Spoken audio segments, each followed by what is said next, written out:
Enfin, on va parler de mercato. Enfin, on va parler de transfert, les gars. Enfin, c'est fini de parler de nos dirigeants. Fini de parler de DS, de DT. Il y en a marre de tout ça. On veut parler football. On veut parler transfert. Et c'est ce qu'on va faire aujourd'hui, les gars. On va parler des défenseurs. On va parler des milieux de terrain. Et on va parler aussi de l'attaque. Donc, restez bien avec moi, les gars. Mais bien sûr, avant, bonjour Milanais, j'espère que vous allez bien. Moi, ça va super. On va commencer tout de suite par l'attaquant qui a déjà été acheté par notre Milan AC. C'est Gonzalo Ramos. Gonzalo Ramos qui a été acheté plus de 74 millions d'euros pour le ramener à notre Milan. Plus les bonus, ça j'ai oublié de le dire, plus bonus. Alors 74 millions, franchement non, il les vaut pas pour moi. Je ne sais pas ce que vous en pensez, mettez-moi en commentaire, on en discutera, mais pour moi il en vaut pas plus entre 40 et 50 millions grosso modo.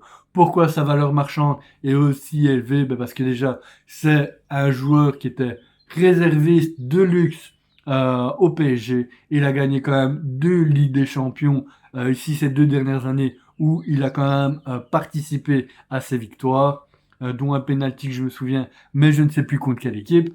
Il a quand même fait des belles prestations. Il a quand même mis plus d'une quinzaine de buts, malgré qu'il n'était pas titulaire dans l'équipe. Donc, bon joueur, très bon joueur, clairement, mais à ce prix-là, moi, je suis pas spécialement d'accord. Mais bon, c'est mon avis. En tout cas, je suis très content qu'on l'a transféré parce qu'au moins, enfin, on a un bon numéro 9. On a un bon buteur. Parce qu'il faut savoir que tous les tirs qu'il met, en tout cas, dans la surface de réparation, les 95% de tirs sont des tirs cadrés et qui font but, les gars. Donc ça, c'est une très bonne nouvelle.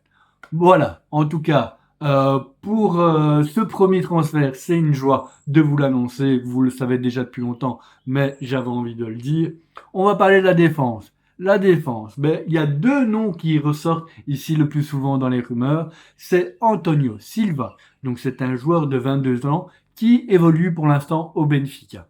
Alors, 1,87 m, il a son contrat qui va se terminer ici en 2027.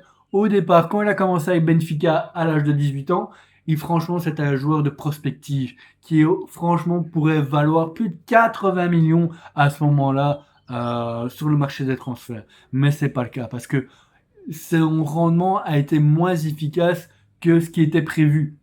Il a fait quand même quelques petites bourdes dans son équipe à Benfica et aussi avec la sélection portugaise.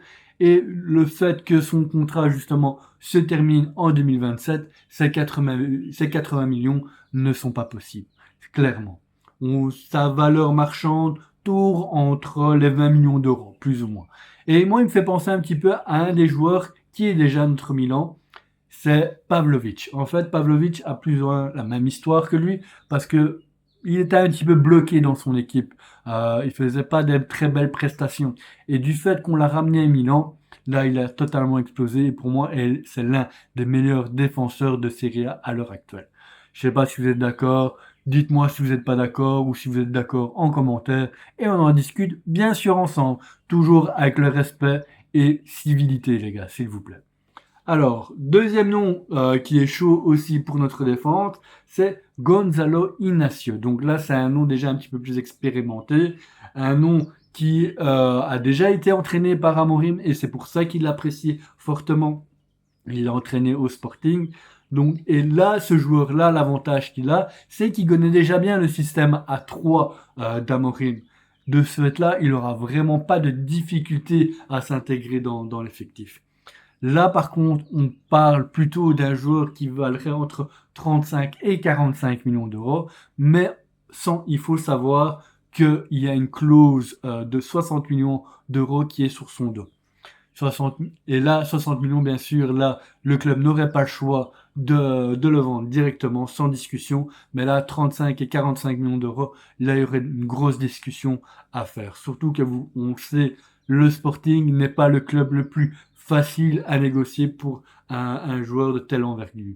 Surtout que voilà, ils viennent de sortir d'une très bonne saison où ils ont encore gagné le trophée portugais. Donc, à voir un petit peu comment ça va se passer. Pour notre milieu de terrain, donc voilà, là aussi il y a deux noms forts qui sont dans les rumeurs. Le premier, c'est le danois. Donc c'est Hjulman, je ne sais pas si je le prononce correctement. Donc là, c'est un milieu offensif, milieu danois, où aussi Amorim a eu l'occasion de pouvoir déjà l'entraîner. Et c'est lui qui l'a fait évoluer justement au Sporting Lisbonne à l'âge de 20 ans. Maintenant, sa valeur marchande est plus ou moins entre 45 et 50 millions d'euros. Donc là aussi, ça va être un transfert qui va être compliqué pour l'AC Milan de pouvoir mettre autant d'argent après justement avoir mis plus de 70, quasi 75 millions d'euros pour Gonzalo Ramos, notre attaquant. À voir un petit peu si on reste autant dans l'investissement que Milan le fait à l'heure actuelle ou les choses vont un petit peu se calmer. Je ne sais pas trop. Mais en tout cas, c'est un très grand souhait d'Amorim de ramener ce joueur au Milan AC. Le deuxième nom, là, c'est un nom qu'il y a dans les rumeurs, mais qu'il n'y a rien de concret, c'est Marc Casado.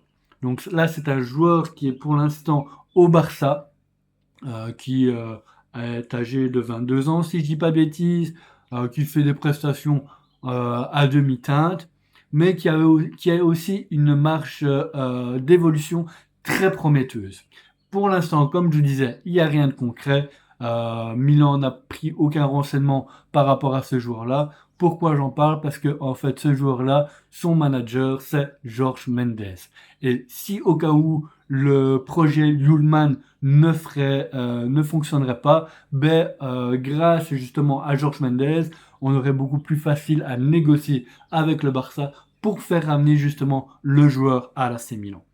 Alors, bien sûr, dernier joueur que j'avais envie de parler, c'est Luka Modric.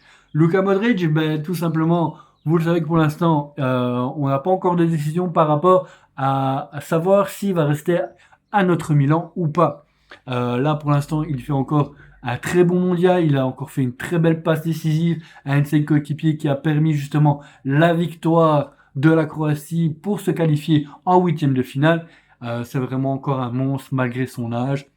Euh, Dernièrement, voilà, avec les derniers événements qui s'est passé à l'AC Milan, on n'était plus aussi sûr que Modric allait justement prolonger son contrat avec l'AC Milan.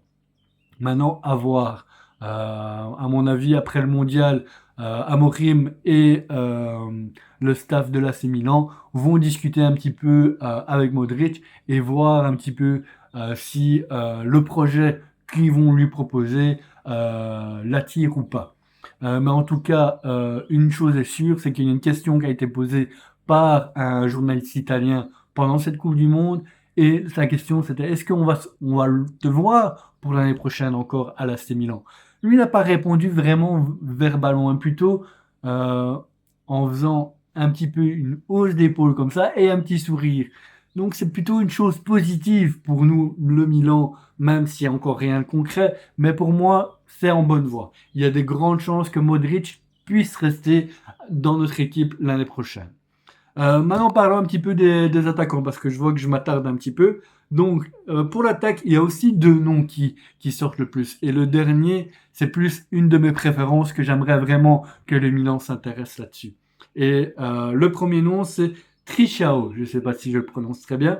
Là aussi, c'est aussi un joueur que Amorim a pu entraîner, que ce soit au Braga ou alors au Sporting Lisbonne.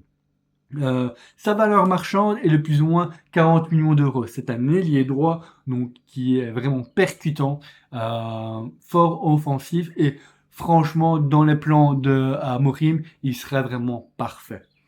C'est pour ça que vraiment Amorim veut insister sur ce nom pour le rapatrier à l'AC Milan.